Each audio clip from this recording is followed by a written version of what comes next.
ایک نابینا تھے, ان کی ایک بھی جماعت نہیں چھوٹتی تھی. جماعت نہیں چھوٹتی تھی. فجر بھی با جماعت, ظہر بھی با جماعت, عصر بھی با جماعت, مغرب بھی با جماعت, عشاء بھی با جماعت, کوئی نماز نہیں چھوٹتی تھی. عشاء بارش ہو رہی ہے, عشاء کی نماز اذان ہو چکی ہے, بیوی سے کہا مجھے راستہ تھوڑا سیدھا دکھا دو. کہا آندھر دھوندھر ہو, گھر میں پڑھ لو, کہاں جائیو گر جائیو. کہا نہیں میں جماعت نہیں چھوڑوں گا, 27 گنا ثواب ہوگا. میں نے عالم دین سے سنا ہے, مولانا صاحب سے سنا ہے, قاری صاحب سے سنا ہے, حاجی صاحب سے سنا ہے کہ جماعت سے 27 گنے کا ثواب ہے. بیوی نے کہا ٹھیک ہے. جیسے ہی چلے پیر پھسلا, 4 چیز سے بیگم بیگم بیگم آئی, بڑا ڈانٹ پھٹکار لگایا. کہا منع کر رہے تھے لیکن سمجھ میں بات نہیں آئی. پھر انہوں نے جا کے صاف ستھرا کیا, پھر کہا بھی ٹائم ہے. کہا ٹائم ہے تو کہا ایسا ہے کہ جب ٹائم ہے تو پھر مجھے راستہ دکھا دو, میں پھر چلا جاؤں گا. کہا آپ کی گرے رہو گے, ہم اٹھائیں گے نہیں. اللہ اللہ. دوسری مرتبہ گئے, پھر پھسل گئے, پھر جا کے بیوی نے بہت بول بک کھلایا. تیسری بار تھا, کہا بھی 5 منٹ باقی ہے, مسجد پہنچ جائیں گے, جماعت مل جائے گی. لیکن اب جیسے ہی چلے تھے کسی نے ہاتھ کو تھام لیا تھا. کہا بھائی تم کون ہو جو میرا ہاتھ پکڑے ہوئے ہو؟ تم کون ہو جو مجھے مسجد تک لے جا رہے ہو؟ کہا نام پوچھنے سے مطلب نہیں ہے, تمہارا کام ہونے سے مطلب ہے, ہم تمہیں مسجد تک پہنچا دیں گے. کہا نہیں بھائی بتا دو تمہارا نام کیا ہے.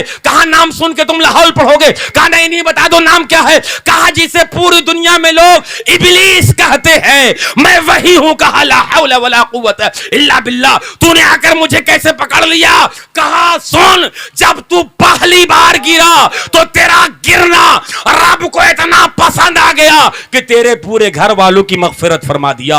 اور جب دوسری بار تو گرا تو تیرا گرنا رب کو اتنا پسند آ گیا کہ پورے محلے والے کو بخش دیا. اب تجھے اس لیے پکڑا ہوں کہ اب تو نہ گر, اب تو مسجد تک جا. اب اگر تو گر گیا تو کہیں پورے قصبے والے کو رب نہ بخش دے, ہم کن کو بہکانے جائیں گے. اے بسوڑی کے غیور مسلمانوں, آپ کے ذہن میں جو یہ بات ہے کہ ابھی داڑھی کالی ہے, سفید ہوگی, وائٹ ہوگی, دانت ٹوٹ جائیں گے تب ہم مسجد میں جائیں گے, نہیں ابھی وقت ہے. کسی نے کل نہیں دیکھا ہے. آج لوگ, آپ نے سنا ہوگا, لوگ بول رہے ہیں انتقال کر گئے ہیں, لوگ کھڑے ہیں گر گئے انتقال کر گئے ہیں, لوگ لیٹے ہیں لیٹے کے لیٹے رہ گئے ہیں, لوگ رشتہ داری میں گئے ہیں راستے میں انتقال کر گئے ہیں. خدا کے واسطے بسوڑی والو, اب بھی وقت ہے. یہ پروگرام کمانا پروگرام کا انتظام کرنا یہ کمال نہیں ہے. اصل میں لوگوں کو نمازی بنانا یہ کمال ہے, مسجد تک لے جانا یہ کمال ہے, سجدے سے مسجد کو آباد کرنا یہ کمال ہے. خدا کے واسطے تم نمازی بن جاؤ, تم دیندار بن جاؤ, تم باپ کا ادب کرنے والا بن جاؤ, چھوٹوں پہ شفقت کرنے والا بن جاؤ, راستے سے اینٹا پتھر کنکر اٹھانے والا بن جاؤ, ماں کا احترام کرنے والا بن جاؤ, بیوی سے پیار کرنے والے بن جاؤ, بہن کا حق دینے والا بن جاؤ. تمہاری زندگی میں انقلاب برپا ہو جائے گا. پھر کسی مولوی کو کہنے کی ضرورت نہیں ہے کہ تم چھلانگ لگاؤ گے اور جنت میں چلے جاؤ گے, اچھل جاؤ گے اور جنت میں چلے جاؤ گے. تمہیں کسی مولوی کو بلانے کی ضرورت نہیں ہے. تقرب اللہ, اللہ کا قرب حاصل کرو. اور قرب کس طرح حاصل ہوگا؟ ایک بات, فجر میں 4, ظہر میں 12, عصر میں 8, مغرب میں 7, عشاء میں 17. ایک نماز ہے جس نماز کا نام ہے صلاۃ التسبیح. سنا ہے کہ نہیں آپ لوگ نے نام سنا ہوگا؟ نام سنا ہے نا تسبیح والی نماز. یہ رسول اللہ صلی اللہ تعالی علیہ وسلم نے اپنے چچا حضرت عباس کو تعلیم دیا تھا. کہا چچا ہو سکے تو روز نہیں تو ہفتے میں ایک بار, ہفتے میں ایک بار نہیں تو مہینے میں ایک بار, مہینے میں ایک بار نہیں تو سال میں ایک بار, سال میں ایک بار نہیں تو زندگی میں ایک بار یہ نماز پڑھ لیجئے گا. چچا اگر سمندر کے جھاگ کے برابر بھی گناہ ہوگا تو اللہ معاف فرماتے گا. سمندر کے جھاگ کے برابر بھی گناہ ہوگا تو اللہ معاف کر دے گا. آج کر لوٹا پیر, سوٹا پیر, جھوٹا پیر, سب پیر ہے, 5 انگوٹھی, 10 انگوٹھی, اوپر سے نماز معاف کرائے ہیں. یاد رکھو جب رسول اللہ صلی اللہ تعالی علیہ وسلم پر ناز معاف نہ ہوئی تو ہم آپ پر نماز کیسے معاف ہو جائے گی؟ رسول اللہ پہ 6 وقت کی نماز فرض تھی. رسول اللہ 5 وقتہ بھی پڑھتے تھے اور تہجد بھی پڑھتے تھے. غوث اعظم رضی اللہ تعالی عنہ چلے جا رہے ہیں گے, اچانک زمین سے آسمان تک ایک نور کا شعلہ دکھائی پڑا. آپ نے فوراً کھڑے کھڑے پورے قرآن کا مطالعہ کیا, کبھی ایسا ہوگا؟ کہا نہیں. پورے حدیث بخاری, مسلم, ترمذی, نسائی, ابن ماجہ, ابو داؤد, مشکات, ساری حدیثیں آپ نے پڑھ لا, کبھی ایسا ہوگا نہیں. آپ نے کہا لا حول ولا قوت الا باللہ. شیطان نے کہا حضرت واقعی آپ کے علم نے آپ کو بچا لیا. کیا کہا؟ واقعی آپ کے علم نے آپ کو بچا لیا. آج کا مولوی ہوتا کھل کے کپا ہو جاتا کہ ہمارے علم کی تعریف کر دیا, ہماری شہرت کر دیا, ہماری تعلیم کی. غوث اعظم نے کہا لا حول ولا قوت الا باللہ, واقعی اللہ نے ہمیں بچا لیا. کیا فرمایا؟ ہمارے علم نے نہیں بچایا, واقعی اللہ نے ہمیں بچا لیا. تو بسوڑی والو, ماں باپ کی قدر کرو, ماں باپ کا احترام کرو, نماز کی پابندی کرو. یہ اور جلسہ اتنا ہی دیر تک کرو جتنا دیر آپ بیدار رہو.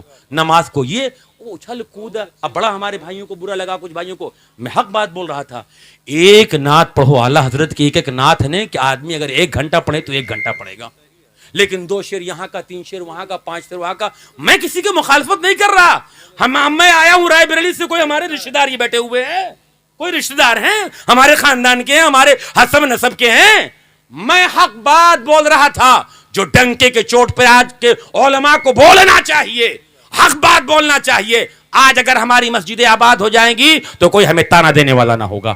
قاری قسیم صاحب نے مدرسہ قائم کیوں کیا؟ اسی لیے قائم کیا کہ بچیاں اگر جا کے سنی رہیں گی تو جہاں جائیں گی وہاں لوگوں کو سنی بنا کر رکھیں گی. فاتحہ دینے والا. آج یہ مٹھائی کس لیے آئی ہے؟ اس لیے مٹھائی آئی ہے جب بچوں کو مٹھائی ملے گی تو بچے کہیں گے ہمارے نبی کی یاد منائی گئی تھی, جشن عید میلاد النبی منائی گئی تھی, اسی خوشی میں میرے باپ میلاد کیا کرتے تھے, میرے دادا میلاد کیا کرتے تھے, ہم بھی میلاد کریں گے. تو نبی کی میلاد منائیے لیکن اس کو تماشا نہ بنائیے, نبی کی میلاد منائیے لیکن اس کو ہلڑ بازی نہ بنائیے, نبی کی میلاد ایسی بنائیے کہ شان و شوکت کے ساتھ چلے جائیے. میں آپ کو بتا دوں رائے بریلی میں ہم لوگ نے باقاعدہ جلوس محمدی میں یہ پابندی عائد کر دیا تھا کہ ڈی جے کا بائیکاٹ رہے گا, کوئی 1-2 دن کا جلسہ کرتا ہے گا. الحمدللہ ہم لوگ 12 روزہ پروگرام کرتے ہیں اور ملک کے چوٹی کے علماء کو بلاتے ہیں, 1 گھنٹہ ان کی تقریر کراتے ہیں اور اس کے بعد جلسہ اختتام ہو جاتا ہے اور یہ پیغام دیتے ہیں رائے بریلی کے وہابی علماء سیرت النبی کا جلسہ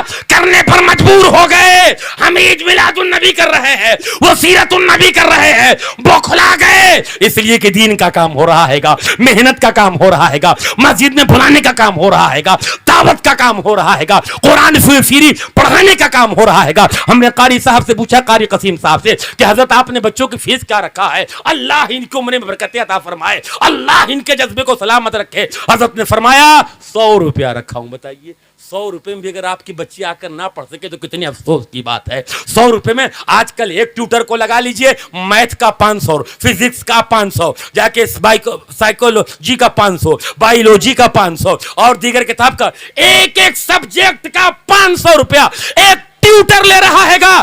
قاری قسیم صاحب کے جذبے کو سلام کہ 100 روپے میں میتھ بھی پڑھا رہے ہیں گے, 100 روپے میں جغرافیہ بھی پڑھا رہے ہیں گے, 100 روپے میں ریاضی بھی پڑھا رہے ہیں گے, 100 روپے میں علم حدیث بھی پڑھا رہے ہیں گے, 100 روپے میں قرآن کی تعلیم بھی دے رہے ہیں. ایسے لوگ سے جڑیے اور ایسے لوگ کے طریقے کار پہ چلیے. اور جو اچھلنا اور ہلڑ بازی یہ پیارے اچھی بات نہیں ہے. شاعر اسے کہتے ہیں جو شعر خود ترتیب دے, جو اس کا تخلیق کردہ ہے, اس کو جس کو دیکھو وہی آج شاعر اہل سنت بنا ہوا. اور کہاں کے شاعر ہو بھیا, کہاں کے شاعر ہو؟ یہ کہو کہ تم نعت خواں ہو, اور نعت خواں میں بھی وہ شعر پڑھو کہ اعلیٰ حضرت کا کلام پڑھ رہے ہو, پورا پڑھو نے. اعلیٰ حضرت کا کلام ہدایت کی بخشش. لوگ اعلیٰ حضرت کے کلام پہ تحقیق کر کے PhD کر رہے ہیں. آج دنیا کی بے شمار یونیورسٹی میں لوگ PhD کر رہے ہیں. آپ اوب تو نہیں رہے ہو؟ شیرنی آ گئی ہے, نہیں اوب رہے ہو نے. تو ایک بات اور بتا دیں آپ کو, یاد رکھیے گا, قاری قسیم صاحب مدرسہ کھولے ہیں تو یہاں سے ہر مسئلہ ملے گا آپ کو. میں آپ کو بتا دوں, امریکہ کے ایک ہاسپٹل میں 2 بچے پیدا ہوئے, 2 بچے پیدا ہوئے, ایک کو لڑکا پیدا ہوا. الحمدللہ آج حضرت کو پوتی پیدا ہوئی ہے, گھر میں برکت آئی ہے. رسول اللہ نے فرمایا آج لوگوں کی بیٹی پیدا ہوتی ہے تو لوگوں کا منہ چھہارا بن جاتا ہے, اور حضرت نے مجھے مٹھائی کھلایا, رسگلہ کھلایا کہ پوتی آئی ہے. بیٹی پیدا ہوئی تو لوگ بتاشا نہیں بانٹتے. حرف تو بتاتے تک نہیں کیا پیدا ہوئی ہے. سنو, جس رسول اللہ کا آپ کلمہ پڑھتے ہو وہ نبی فرماتے ہیں وہ خوش نصیب شخص ہے جس کے گھر میں پہلے بیٹی پیدا ہوتی ہے. جب بیٹی پیدا ہوتی ہے تو گھر میں برکت ہوتی ہے, تعلیم سے آراستہ ہوتی ہے تو رحمت ہوتی ہے, جب شادی ہوتی ہے تو شوہر کے لیے نعمت ہوتی ہے, جب ماں بنتی ہے تو اس کے قدموں تلے جنت ہوتی ہے, اگر بیوہ ہو گئی تو مستجاب الدعوات ہوتی ہے, وہ جو دعا کرتی ہے اللہ رد نہیں کرتا ہے. اور جب بیٹا پیدا ہوتا ہے تو فرشتے کہتے ہیں جا, فرشتے اس کے کان میں کہتے ہیں جا تو اپنے باپ کی مدد کرنا. لیکن جب بیٹی پیدا ہوتی ہے تو حسان میاں سنو, تمہارے لیے خوشخبری ہے, جب بیٹی پیدا ہوتی ہے تو فرشتے کہتے ہیں جا تیرے باپ کی رب مدد کرے گا. بسوڑی والو, جب بیٹا پیدا ہوا تو فرشتے نے کان میں کہا جا اپنے باپ کی مدد کرنا, ان کے کام میں ہاتھ بٹانا. لیکن جب بیٹی پیدا ہوئی فرشتے کہتے جا تیرے باپ کی رب مدد کرے گا. کتنی بڑی رحمت آئی ہے, کتنی بڑی برکت آئی ہے, کتنی بڑی عظمت آئی ہے. اور فرمایا وہ خوش نصیب ہے جس کو پہلی بیٹی پیدا ہوئی. رسول اللہ کی پہلی بیٹی کا نام زینب ہے, حضرت رقیہ ہے, حضرت ام کلثوم ہے, حضرت فاطمہ ہے. 3 شہزادے ہیں, حضرت قاسم, حضرت ابراہیم, حضرت طیب. 7 اولادیں تھی آقا علیہ السلام کو. آخری بات آپ کو بتا دے, امریکہ میں بیک وقت 2 عورتوں کو بچہ پیدا ہوا, ایک کو بیٹی ایک کو بیٹا, دونوں بچے مل گئے. اب پتہ ہی نہیں چلا کس کا بیٹا ہے کس کی بیٹی ہے. ڈاکٹر پریشان, کوئی عیسائی تھا, کوئی مجوسی تھا, کوئی اہل ہنود تھا, کوئی ناستک تھا, سارے ڈاکٹر تھے. سب کہیں اب کیسے کیا جائے, کس کا ہے یہ بچہ, کس کا ہے, کیسے دیا جائے, پریشان ہے. تو جامعہ الازہر قاہرہ یونیورسٹی میں فتاویٰ پوچھا گیا کہ آپ کے مذہب اسلام کے مطابق اگر ایسی پوزیشن ہو, ایسی کیفیت ہو تو کیا کیا جائے گا. الازہر کی مفتی نے اللہ کا کلام کھولا. کیا کھولا؟ قرآن مجید کھولا, جس کو ہم مخمل کے میں لپیٹ کر اوپر رکھ دیتے ہیں, دیکھنے کا دوبارہ موقع نہیں میسر نہیں آتا ہے گا. قرآن مجید کھولا گیا. الازہر کے مفتی نے کہا کہ جا کے دونوں بچوں کی ماں کے دودھ کو جانچ کیا جائے, لیبورٹری میں بھیجا جائے, جس کے دودھ میں 2 پوائنٹ پروٹین پایا جائے اس کا لڑکا ہے, اور جس کے دودھ میں 1 پوائنٹ پروٹین پایا جائے اس کی لڑکی ہے. جب الازہر سے یہ فتویٰ گیا اور جب ڈاکٹروں نے دونوں ماں کے دودھ لیا اور جب اس کا جانچ کیا تو ایک کے دودھ میں 2 پوائنٹ پروٹین نکل رہا ہے گا, ایک کے دودھ میں 1 پوائنٹ پروٹین نکل رہا ہے گا. اللہ اللہ, یہ کیوں نکل رہا ہے گا؟ اللہ نے قرآن میں کہا ہے, 4 پارہ ہے, 18واں صفحہ ہے, یوصیکم اللہ فی اولادکم للذکر مثل حظ الانثیین. پورا چیپٹر اللہ نے قرآن میں فرما دیا ہے. لڑکے کا 2 حصہ ہے, لڑکی کا 1 حصہ ہے. تو آپ اسی حساب سے کہ جس کا 2 حصہ ہے اس کا لڑکا ہے, جس کا 1 حصہ اس کی لڑکی ہے. اب کچھ بیوقوف کہتے ہیں لڑکی پہ ظلم ہو گیا کہ اس کو 1 ہی حصہ ملا. ارے نادان سن, جہاں اس کی شادی ہونے جا رہی ہے اسے 1 حصہ یہاں بھی ملا, 2 حصہ وہاں مل رہا ہے گا, 3 حصے کی لڑکی مالک ہو رہی ہے. اگر لڑکی کو کسی نے عظمت دیا ہے, مقام دیا ہے, رتبہ دیا ہے, عزت دیا ہے, عزت کی منزل پر پہنچایا ہے, وہ کوئی اور ذات نہیں, محمد رسول اللہ کی ذات ہے. یا رسول اللہ, میں موڈ بنا کے آیا تھا کہ آج خوب بولوں گا بسوڑھی میں. عزیز القدر عزیز الابصار صلی اللہ علیہ وسلم نے بہت مرتبہ کہا کہ قاری صاحب آپ کو بار بار یاد کرتے ہیں, لیکن یہاں تو ہم کو لگا کہ کہیں یہاں کے لوگ ہم کو مارنا نہ شروع کر دیں. نہیں, ہم کو تو ایسا ہی لگا کہ کہیں لاٹھی ڈنڈے سے ہم کو کوٹنا نہ شروع کر دیں. یا اللہ, حق بات بولنا اتنا جرم ہو گیا ہے. حضرات, میں نے حق بات کہا تھا اور بھی کہہ رہا ہوں کہ آپ حق بات سنا کیجئے. یہ جو آج ہمارے ہاں ماحول بگڑا ہے اور یوں جو نوٹ جو چلا ہے, یہ اپنوں کا طریقہ نہیں, غیروں کا طریقہ ہے. آپ نظران نعت پڑھنا حضرت حسان کی سنت ہے, اور نعت سن کر انعام دینا رسول اللہ کی سنت ہے. رسول اللہ نے کیا دیا تھا حضرت حسان کو؟ تحفے میں چادر دیا تھا. اب ممبر انتخاب کیا تھا, صحابہ کیا اچھل کود کر رہے تھے؟ آج جس طرح کر دیا گیا ہے, 2 شعرا اور ہم کو اچھی طریقے سے حضرت یاد ہے میں سلطانپور میں جامعہ عربیہ میں پڑھ رہا تھا, وہاں منشی گنج ہے, حضرت بابا خلیل کا آستانہ ہے. ہندوستان کے بڑے سے بڑے چوٹی شورا سے میری ملاقات ہے, حضرت راز الہ آبادی سے ہماری ملاقات ہے, حضرت اجمل سلطانپوری سے ہماری ملاقات ہے, اور میں آپ کو بتا دوں حضور حیدر حسن میاں مہاراجہ شریف سے ان سے ہماری ملاقات ہے, حضور مشاہد ملت پیلی بھیت شریف مولانا حشمت علی خان رحمۃ اللہ کے لڑکے سے ہماری ملاقات ہے, حضور سرکار کلاں سے ہماری ملاقات ہے, تاج الشریعہ کے ہاتھ میں ہاتھ دے کر میں خود بیعت ہوا, حضرت سے ہماری ملاقات ہے,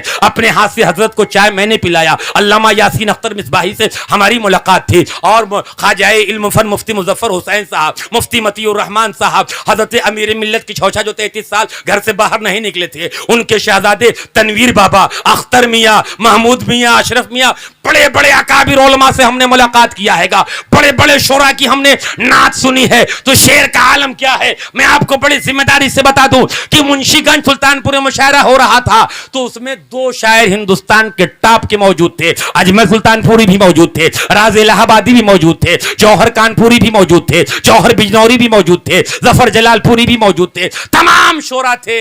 تو شعراء کی فطرت ہوتی ہے کہ جہاں داد ملتی ہے 2 شعر اور 2 شعر اور 2 شعر اور, جیسے یہاں انعام مل رہا ہے گا فرمائش کے مطابق, اللہ جانے کون فرشتہ فرمائش کان میں کر جاتا ہے, ہم کو سمجھ میں بات نہیں آتی ہے گی. 2 شعر اور میں بتا دوں, جوہر بجنوری پڑھتے جا رہے تھے تو جب لوگ داد ملنا شروع کیا تو انہوں نے کہا 2 شعر اور, تو انور جلال پوری نقابت کر رہے تھے, تو چونکہ ہم منصب تھے انہوں نے کہا جوہر صاحب, یہ جوہر بجنوری حضرات غیر مسلم ہے اور جوہر کانپوری مسلم ہے, جو شبینہ ادیب کے شوہر ہیں یہ مسلم ہے, اور جوہر بجنوری کانپوری ہے. یہ کہہ رہے 2 شعر. انور صاحب نے کہا جوہر صاحب پڑھتے رہیے جب تک کلمہ نہ پڑھ لیجئے. اب بھیا ہم منصب ہونے کے مطابق انہوں نے کہہ دیا جوہر صاحب پڑھتے رہیے جب تک کلمہ نہ پڑھ لیجئے. ہمیں اچھی طریقے سے یاد ہے, میرا بچپنا تھا, جوہر بجنوری بالکل سائلنٹ ہو گئے اور بڑے فخر کے ساتھ مائک پہ پڑھا تھا لا الہ الا اللہ محمد رسول اللہ. یہ جوہر بجنوری نے پڑھا تھا بڑے فخر کے ساتھ لا الہ الا اللہ محمد رسول اللہ, اور انور صاحب کو مخاطب کر کے کہا تھا انور صاحب جس کلمے کی آپ بات کر رہے ہیں وہ کلمہ مجھے یاد ہے, لیکن انور صاحب اس کلمے کا پڑھنا کمال نہیں ہے, انور صاحب اس پر قائم رہنا کمال ہے. کتنی بڑی بات غیر مسلم نے کہہ دیا کہ اس پر پڑھنا کمال نہیں ہے, اس پر قائم رہنا کمال ہے. اے بسوڑی کے غیور مسلمانوں, یہ کلمہ پڑھنا کمال نہیں ہے, اپنے سجدے سے مسجد کو آباد کرنا یہ کمال ہے. یہ کلمہ پڑھنا کمال نہیں ہے, قرآن کی تلاوت کرنا یہ کمال ہے, ماں باپ کا احترام کرنا یہ کمال ہے, اپنے سے بڑوں کا ادب کیا جائے, چھوٹوں پہ شفقت کیا جائے, جشن عید میلاد النبی کو عید میلاد النبی کے طریقے سے منایا جائے, پھر اس کی شان ہوگی, پھر اس کی عظمتیں ہوگی, پھر اس کی لذتیں ہوگی, پھر اس کی حلاوتیں ہوگی. تب تو معلوم پڑے گا ابا کا احترام نہ کرو, مولانا صاحب کا ہاتھ چومو یہ کہاں جائز ہے, ابا سے منہ پھلاؤ, پیر صاحب کا رات بھر پیر دباؤ یہ کہاں جائز ہے. سنو, پیر صاحب کا پیر دبانے سے تمہیں جنت نہیں ملے گی, لیکن قسم خدا کی باپ کا پیر دباؤ گے تم جنت کے حقدار ہو جاؤ گے, ماں کا پیر دباؤ گے تم جنت کے حقدار ہوگے. صحابہ نے کہا تھا یا رسول اللہ ہم کیسے جانے کہ میرا رب مجھ سے راضی ہے. آقا نے فرمایا اگر تیرا باپ تجھے دیکھ کر مسکرا پڑے سمجھ جانا تیرا رب تجھ سے راضی ہے. تو بسوڑی والو نیک کام کرو اور نیکی کی دعوت دو. انشاءاللہ ہم ہیں, آپ ہیں, بارش ہو رہی ہے, رحمت بارہ کا نزول ہو رہا ہے, آپ کو زیادہ دیر تک بیٹھانا مناسب نہیں ہے.